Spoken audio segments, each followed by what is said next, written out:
No, so ato siyang kantahan, ato pasalamatan ng Ginoo nga maayo kayo sa ato, no? Maayo pang Ginoo sa imuha, no? Maayo pa si Lord. No, yatong giatiman, gitagaan taliya sa tanan natong gikinahanglan. Ang Ginoo gyud maayo sa ato, amen.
heard, no, sa tibuok kasi kahit hindi mo mapakin mo ang pinuod na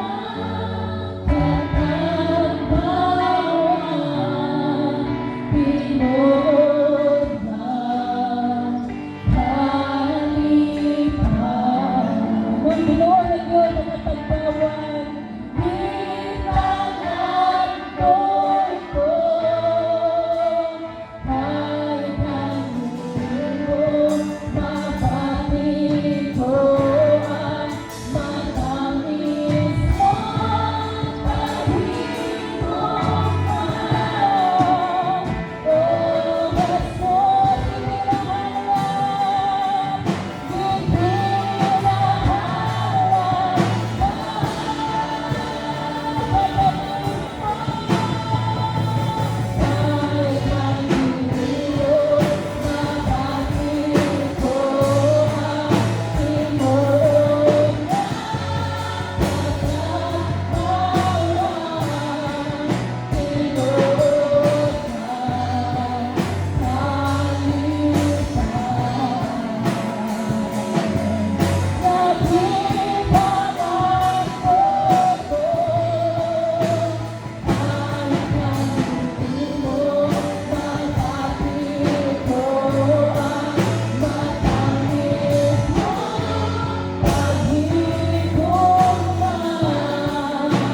O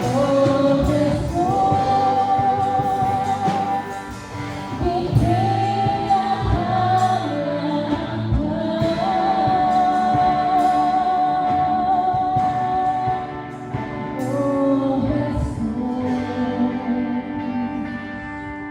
ipinahalan,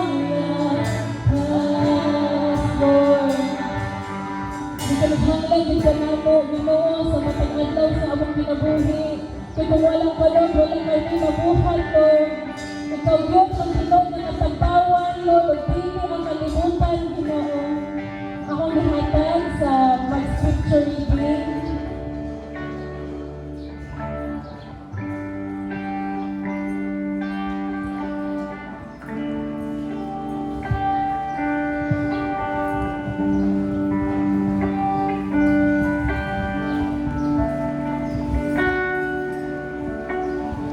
Hallelujah. Ang tulong sa Ginoo makita sa 1 Pedro 4 versikulo 12 nga nagingon, mga minahal kong igsuon, ayaw kamo kahigulong sa mga mapait nga pagsulay nga inyong giantos. Ayaw kini isipa nga talagsaong butang nga nahitabo kaninyo. Hallelujah. Pwede ko lang matulong sa pag-ampok. Yes, Lord, kanimo amahan, nga napindamhanan, mahigugmaon, maluluyon, tag-iya sa among kinabuhi. Dalaybon ka karong adlaw, Ginoo. Sa mga tagsa kinabuhi, sa mga katawhan, Ginoo, na nagtinuha, amahan karong adlaw, sa paghimaya, sa pagsimba sa mong buhing pangalan, amahan. Salamat, Ginoo, Lord God.